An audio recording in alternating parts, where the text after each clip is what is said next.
on January 6th to specifically watch what the report states is concerns over domestic terrorism. Out of those three, Sandra and John, one entered the Capitol, two others entered a restricted area. The report says the FBI did not encourage or authorize any sources to go into the building or a restricted area. In addition to the three confidential human sources, the FBI told there were 23 that were there on their own.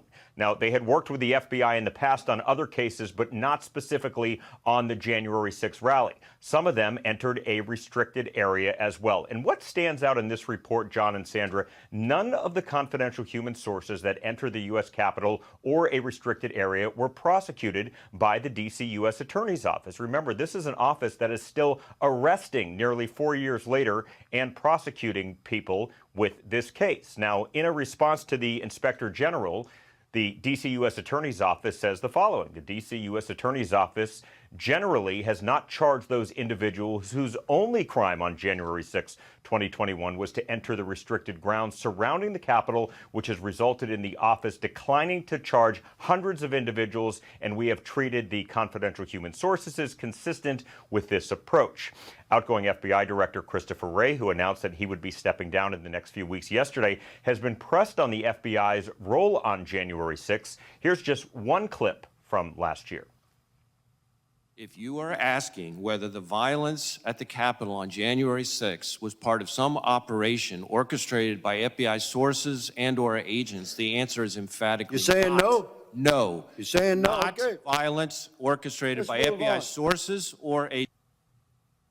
Confidential human sources tasked by the FBI are not undercover agents. These are people that belong to groups like, for instance, the Proud Boys, the Oath Keepers, and then became paid FBI informants at certain points in time while still being members of their groups. And of course, John and Sandra, others are not part of any group and just decided to show up to the Capitol for whatever reason and still work with the FBI on the side and provide information.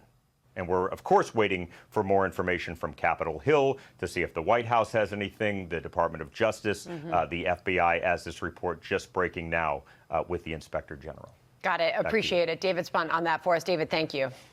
All right, let's bring in Fox News legal editor Carrie Urban for more on this. I guess the big questions are, what does all of this mean in the grand scheme of things? Also, of the three informants that entered the restricted area and the one that entered the Capitol, were they just there as observers, or did they actually participate? Did they encourage or foment some sort of rebellious activity? So a confidential human source is a fancy word phrase for a spy. So we know there were 26 paid spies by the FBI present on the Capitol grounds that day, according to this IG's report. Apparently only 3 of them were authorized to be there. So my question, John, is what were the other 23 doing? Now, they weren't, apparently, according to this report, encouraged or directed to be there, but were they told they couldn't be there? Like, what exactly were they doing? And in fact, some of them, as we learned from this report, entered the restricted area, went into the Capitol. Were they inciting anything? Were they enticing anyone to go with them? I really would love to know what exactly they were saying to the people in the groups that they were part of. I also think it's interesting that this report comes out the day after Chris Wray resigns. It seems to me that he may not have wanted to contend with the questions that, of course, are going to emerge from everything that we're learning today. And the other point I'd like to make is something that David Spunt just raised, where he said that Matthew Graves, who's the U.S. attorney here in Washington, D.C., did not prosecute any of those confidential human sources, spies, that did enter the Capitol that day. And his office, Graves' office, did put out a statement and said that they did not generally prosecute anyone who just went into the Capitol and didn't commit other crimes. My question there is, what does generally mean? How did they make those decisions? And why weren't those particular paid spies part of that group? The 23 confidential human sources, just reading through this, Carrie, 3 of them entered the Capitol during the riot. An additional 11 entered the restricted area around the Capitol, to your point. Based on what we have learned so far in the details of this report, how would you characterize the findings? Well, it's very interesting. I think it's especially interesting given that people who were, some of them were just, I think, internet sleuths and the like, have been talking about this for years. And it was only, I think, a couple of years ago that a DOJ attorney in court made the admission that some of these people were present that day. But if you remember, anyone who even raised the possibility that there were paid FBI spies part of what happened, who were part of what happened on January 6th, they were deemed crazy, conspiracy theorists, and the like. Now, look, confidential human sources are a law enforcement tool that are used in all kinds of situations, and we know that some of these people were apparently part of the Proud Boys and Oath Keepers. But again, why so many? What were they doing? What were the conversations they were having? And if they were, in fact, according to the IG and the FBI, not authorized to be there, then why weren't they prosecuted like everybody else who were prosecuted for similar issues? On that point, you and I were talking about this off camera. So far, as of August, 1,488 people who were there on January the 6th have been charged with some sort of an offense. 894 of those people have pled guilty to various offenses.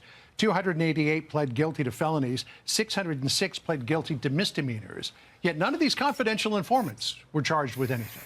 Right, so you have to wonder what were the conversations that were happening behind the scenes. And something else that came out in this report was that the confidential human sources, apparently the information they were providing to the FBI was no different than what everyone else was providing. Like, hey, January 6th, there might be some violence, there might be a thing. So there wasn't any, apparently it sounds like there wasn't anything special that they were revealing. And, you know, again, the questions are, what were those confidential human sources who were, quote, not encouraged or directed to be there by the FBI? What were they saying to the other people in their groups? And the reason I keep raising that is because if, in fact, there were conversations occurring like, hey, let's go in there, let's do that, let's do this. You know, entrapment is a defense. You know, if a government agent induces you to commit a crime, a defendant can raise that in the court of law and say, look, I was trapped into doing something. I was enticed into doing something by the government I otherwise wouldn't have done. Now, the government's response based on this report would probably be, well, they weren't authorized by the government to be there at the time. But then, of course, a question for a judge would be, well, could they have been perceived still as an agent of the government, given that they were, you know, this confidential human source? What did the defendant know about them and their role at the time? I just think this report raises more questions, but certainly at a minimum, gives some credibility to people who have been saying this for so many years. And I assume that we're never going to learn the names or the identities of the confidential informants. So that will leave open the question as to who it was. We got to jump, but there's so much more to talk about regarding Thank you, this. Carrie.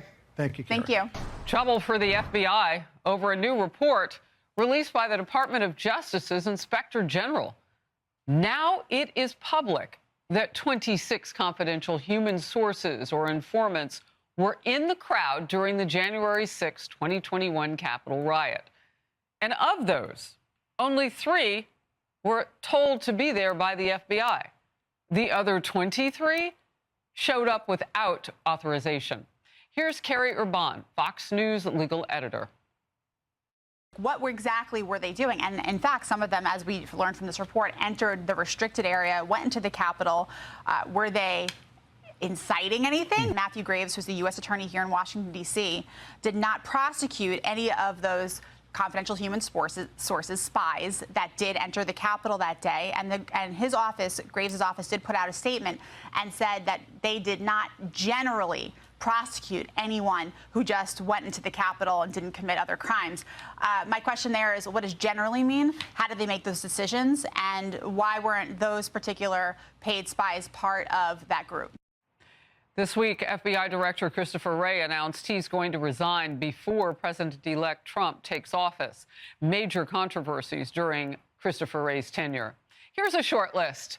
The unprecedented Mar-a-Lago raid, an anti-Catholics memo targeting parents at school board meetings, questions over the Biden family corruption investigation, and Christopher Wray's initial claim that Trump was hit by shrapnel instead of the bullet that hit Trump in the ear during the first assassination attempt. Both the first and the second on his watch, Christopher Wray. In focus now, Ben Domenech, Fox News contributor, The Spectator editor-at-large. Your top-line thoughts as you learn them. Show your daughter how much you love her with this beautiful gift. It says, "To my daughter." Well, Harris, I think that we still need to know more. I think that this Inspector General report is certainly something that can give us some perspective on this that I think we've been waiting for a very long time about the presence of these figures on January 6th. But as our colleague Carrie Urban was saying there, the simple fact is that we don't know what these people were doing there, particularly those who were there without being told to be there by the FBI. And look, I think it was always likely that there was going to be some level of presence. I'm not sure that we expected it to be this significant. I think that we also need to know really every detail that we can about what these people did and why ultimately they were not prosecuted, why, what any consequences are that they have for this activity that was not authorized by the FBI. So who sent them? I mean, to whom are they confidential? Who are they in the confidence of if it was not the FBI? Who were 23 people spread around the January 6th riot? Were they the beginning of the incitement? Look, we have a lot of questions because we don't know by whom they were sent. Yes, and I think that the other part of this that we've seen all along is that we can't trust any of these entities when it comes to being transparent with us about what really happened. We can't really trust them because they've already shown themselves to be not trustworthy in so many different other aspects, issues that have obviously degraded the feeling of the American people when it comes to the faith that they have in these institutions. And as I've said before, the simple fact is that we can't just burn the FBI to the ground. You need an FBI that actually functions in 100%. Order to protect the American people. But they do not seem to be functioning that way, and they haven't been functioning that way for a long time. And that's something that has to be fixed in this new administration. Yeah, and the shame of that is that of all the thousands of men and women who work at the FBI, they're doing their jobs, the rank and file. The leadership, on the other hand, has somehow, some of it, figured out that the job is to work against us as American citizens. Yeah. We got to redefine their jobs or just kick them out and replace them. The guy at the top gets that message. He's on his way out. The politics of the pardon wagon that we're seeing at play with Joe Biden, because it seems like he's just pulling a list of names in a kid's wagon behind him and just pulling them out when he wants to. Well, Americans, particularly some Democrats, don't like it. A Fox News poll finds 63% of voters disapprove of Biden's decision to pardon his son, Hunter Biden. Now, Democrats are warning Biden against issuing preemptive pardons before he leaves office. Some possibilities: Anthony Fauci, Liz Cheney, Adam Schiff, Hillary Clinton, Mark Milley. The left-leaning Washington Post editorial board says Biden's potential get out of the jail free card are unnecessary and imply guilt. Radio host Charlamagne Tha God. I don't think President Biden should do preemptive pardons either. Makes people look guilty, if you ask me. Biden should be pardoning all the nonviolent drug offenders in federal prison. Those are the pardons he should be working on before he get his old out of here. Why would I be pardoning you if you don't have any crimes connected to you? Don't that make you look guilty? Well, he said it all. White House Press Secretary Karine Jean-Pierre would not commit to an answer about whether Joe Biden would issue these preemptive pardons. I'm not going to get ahead of the president. As I said, we'll have more. The president will have more to announce over the upcoming weeks as we close out our time here. It would be a bad move on my behalf if I preempted the president or previewed anything that the president was thinking about, considering, and so this is something that he's going to talk with his team about, and I just don't have anything beyond that for you. Yeah, that's because often she'll say stuff like, he'd never pardon Hunter Biden. Biden makes her a liar. It makes a lot of people liars because he does what he wants.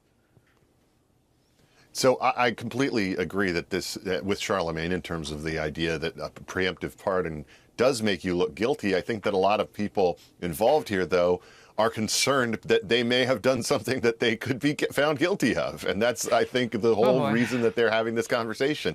A preemptive pardon in this instance would be really an incredible thing, something that, we just do not have the type of precedent for. And it's something that would be, I think, a complete abuse of power. The only concern that I have about it at this point, and I think it's the reason that the Washington Post is giving Biden this signal, is that the pardon of Hunter Biden came after so many people who are on his side were using his resistance to it as a sign of his moral, nobility, and he was someone who was acting out of principle. He wasn't going to do something just in the interest of his family, et cetera, et cetera. As soon as that went out the window, I think they're now concerned that this guy doesn't owe anything to anybody. He's at the end of his career. He doesn't really care about any of this stuff, and he may do things that, frankly, are out of control in terms of the use of the pardon power. He's an octogenarian who's been in politics for 5 decades. Yeah. Don't you think we already know who he is? Like, he's just given us more receipts of who he is. I mean, come on. Yesterday, Joe Biden commuted the sentences of nearly 1,500 people, the largest presidential act of clemency on a single day in modern history. Here's a statement from him. I have the great privilege of extending mercy to people who have demonstrated remorse and rehabilitation, restoring opportunity for Americans to participate in daily life and contribute to their communities, end of quote. There's been a lot of backlash over one person in particular getting mercy, a former county judge, Michael Conahan. He was one of 2 judges convicted in a notorious Kids for Cash scheme in Pennsylvania. The 2 accepted millions of dollars in kickbacks in exchange for populating for-profit juvenile prisons. Investigators say more than 2,500 children were given far harsher sentences than they deserved. One of those children took his own life. By the way, he was supposed to get 17 and a half years behind bars. That was 2011. Biden let him go. Yeah, I don't think that this is a situation where you can make any case that he deserved to have this type of treatment. And as we all know, this is one of those powers where the people that you are connected with, the ability to go behind the scenes and interact with this White House, as it has been abused in the past in other instances, really connects these politically powerful people with these different cases. They have advocates that work for them, and oftentimes they are undeserving of this type of treatment. This is another example of it. And again, this is Biden being out of control and not having to be beholden to anybody in his final days. And I just hope it doesn't get any worse, Harris. There's still time to go